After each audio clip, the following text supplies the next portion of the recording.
I want to take you back to 1987. I was a freshman in high school, and Donald Trump was 41 years old. It's funny, like I always thought of him as older, because I was a kid, and I might have watched this back then. But take a look at this. He's on Larry King, and I just pulled a couple clips because it's fascinating.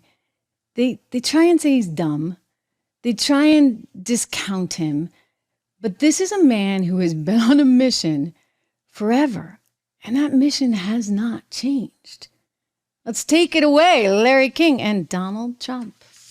I was tired, and I think a lot of people are tired of watching other countries ripping off the United States. This is a great country. They laugh at us. Behind our backs, they laugh at us because of our own stupidity and the leaders. I mean, what we have a Persian Gulf situation. You saw what happened today. Billions and billions of dollars are being spent on getting oil for Japan, and they're not paying anything for it. Essentially, they're paying nothing for it. We have tankers going back and forth that our men are protecting, losing their lives. I mean, they're losing their lives, Larry. We're spending billions and billions on protection, and those tankers are going over to Japan. It's just preposterous. I watched the Kuwaiti oil minister the other day laughing as he was explaining how much money they intend to make with the Bridgeton, which has been a total disaster, the Bridgeton. And I said to myself, isn't that a shame? He's talking about how much money they're going to make, and here we are. He's smiling and laughing. Why don't we get some of it? Why is it that we're protecting? We have frogmen, we have helicopters, we have aircraft carriers, and all sorts of ships all over the Persian Gulf, so that this man and his little group can make a lot of money. I think it's ridiculous. Well, one of the reasons we say we're doing it is because we've been doing it, and that all previous presidents have endorsed doing it. I guess the kind of thinking of an entrepreneur is because somebody else said it was right doesn't make it right, right? Larry, the country is losing $200 billion a year. $200 billion. This country cannot continue to lose $200 billion. Japan is one of the wealthiest machines ever created. Saudi Arabia, and it's not, hey, let me tell you, I'm a big beneficiary of Japan. They buy my apartments in spades. They're fine people. But they must be, they're laughing to themselves as to what's happening over here. We're not kidding ourselves. They're laughing to themselves, Larry, as to what's happening with this country. Wow. I mean, we're losing a lot more than $200 billion now. So that's changed. And yet, and some of the players have changed, and yet the themes are consistent. So in other words, back then, he was making the point that our international foreign policy was really messed up, and it was not putting America first. We're a great country, but other people are benefiting from this greatness because we're out there protecting everyone. And he's saying, hey, you know, we should be a little more strategic about this because aren't we just protecting their interests instead of ours? And Larry King saying, you know, this is just the way we've always done it. Like it's always gone this way for as long as we know.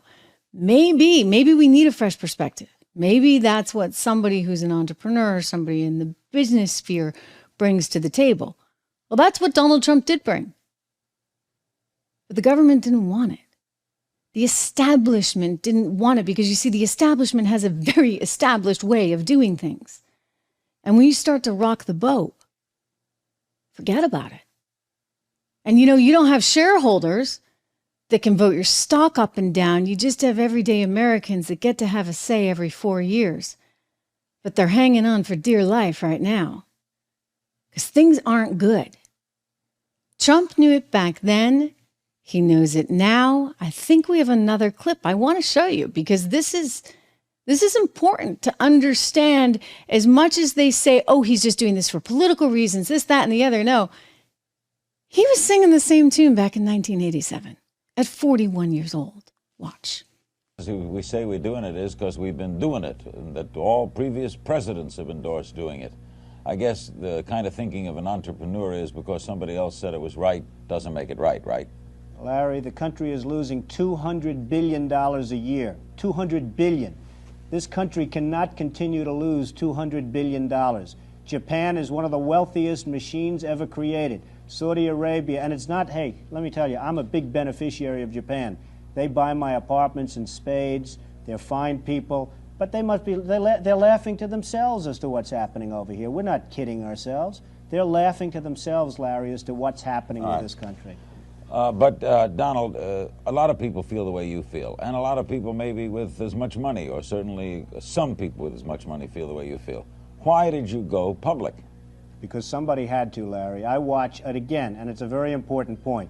Japan is a money machine. Saudi Arabia is a money machine. Kuwait, these are money machines, the greatest ever created. The United States is, if it were a corporation, it would be bankrupt. It's losing $200 billion a year. For years now it's been losing that. What right do we have to go out and defend? Why aren't these countries, these wealthy money machines, paying us for the defense of their freedom and their nations? Why aren't they paying us? We are kind of the world's keeper, are we not? I don't believe we should be. I think Japan should certainly make a contribution.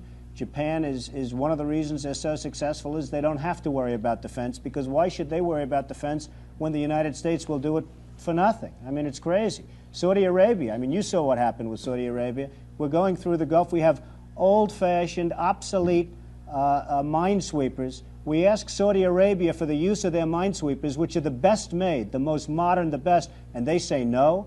Who are they to tell us no? We're not going to give you our minesweepers. It's ridiculous. They're only there for the sake of us as far as that's concerned. We are protective of Saudi Arabia. They should pay for that. Are we going to be hearing more from Mr. Trump on issues like this as we go along? I really don't know, Larry. This is an issue that's been bothering me. It's been bothering a lot of people that I know. And I think it's an issue that had to be brought out to the fore.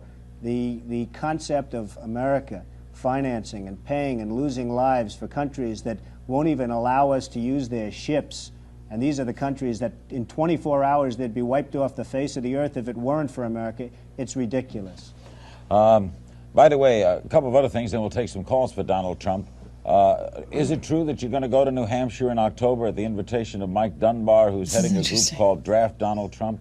Well, I was asked about 3 or 4 weeks ago whether or not, by a very good friend of mine, whether or not I'd go to New Hampshire. That's turned out to be now a much bigger deal than I had ever anticipated. And perhaps, I don't know, I am going. I made the commitment to go. I made the commitment about 3 weeks ago, and I will go, yes. You will go, even though you realize now, in just stepping foot in that state, people are going to presume things. Well, they can presume whatever they want. I have no intention of running for president, but I'd like the point to get across that we have a great country, but it's not going to be great for long if we're going to continue to lose $200 billion a year. You're going to get into the early 90s, 1990, 1991, and the whole thing's going to blow, because this country cannot continue to support Japan and Saudi Arabia and Kuwait and many other countries that are much wealthier than we are. We're not a wealthy country. You can't be a wealthy country when you're losing the kind of money that we're losing. We're a debtor country. Wow. I mean, that's just amazing, right? So he's been threatening the establishment for decades. That was 1987. I see in the chat some of you are asking, what year is that? It was 1987. Donald Trump on Larry King and laying it all out. And you know what? His story hasn't changed. His criticism of government has not changed. I mean, it's debatable. I understand there's a lot of nuance here. Look, you want to be the world's hegemonic power? That comes with a certain amount of responsibility. Some of you may say, well, I don't need to be the world's hegemonic power. But I'm going to just tell you, one of the reasons the bottom has not fallen out from under, despite this $34 trillion worth of debt, is because we are still the only place that we are the prettiest girl at the dance, but it's not a very good looking dance. All right, that's one way to put it. So everybody still wants to date us. Everybody still wants to invest in the United States of America. Where else are you going to put your money? Because the U.S. is seen as in charge. American foreign policy has always kind of dictated the day. But now that's very much in limbo. It's in limbo not because of Trump. It's in limbo because of Biden. Consider what's happening there in the Middle East, where he's vacillating on whether or not he's going to stand with his ally Israel, because politically it's not expedient to do so. And then you look at the mess that has become Ukraine and Russia and the money it's costing us and the lives being lost on both sides there. I mean, this is not a good look for the Biden administration right now. You couple in the fact that we've got so many people pouring across this U.S. border, and you got a Homeland Security Department that looks, frankly, pretty darn impotent. And so all of these things are coming together now, and it's threatening the system that was. So you have to make a decision. Okay, if we're going to be the hegemonic power of the world, then we ought to get a little more comfortable with things like trade and tariffs and use those tariffs appropriately. In other words, you want to do business with us? We'll do business with you on our terms. You don't flood the market with your goods, China. I was cracking up. I heard Yellen, Janet Yellen, our now Treasury Secretary, admit that she might be willing to look at tariffs again, re-implementing the Trump tariffs. Think of that. Oh, they were all so mad. He's starting a big fight with China because he's putting in tariffs because, they shouldn't be flooding our markets with their cheap goods, thereby destroying our labor and our ability to succeed. And what is she saying? She's trying to warn China. You know what? The market can't absorb all these goods. You can't keep on producing all this stuff because you're so worried about your domestic economy, reducing prices on the market overall. You can't do it, she says. Well, what does she get to back her up? Trump said, you can't do it because I'm going to tariff you. I'm going to tax you, China. And that's what he did. Okay, so he understood the power and the value of economic policy. And these people, they should get it. Janet's a smart woman. She's got enough degrees in economics. She ran the Fed, for goodness sakes, although that's not exactly a claim to fame these days. But, with all that education, and she can't figure out how to actually play politics. And the politicians can't understand economics and markets. And so we're in a bad spot, which is why it gets back to why I think Donald Trump, despite the various lawsuits, despite the 91 indictments, he might just win this thing.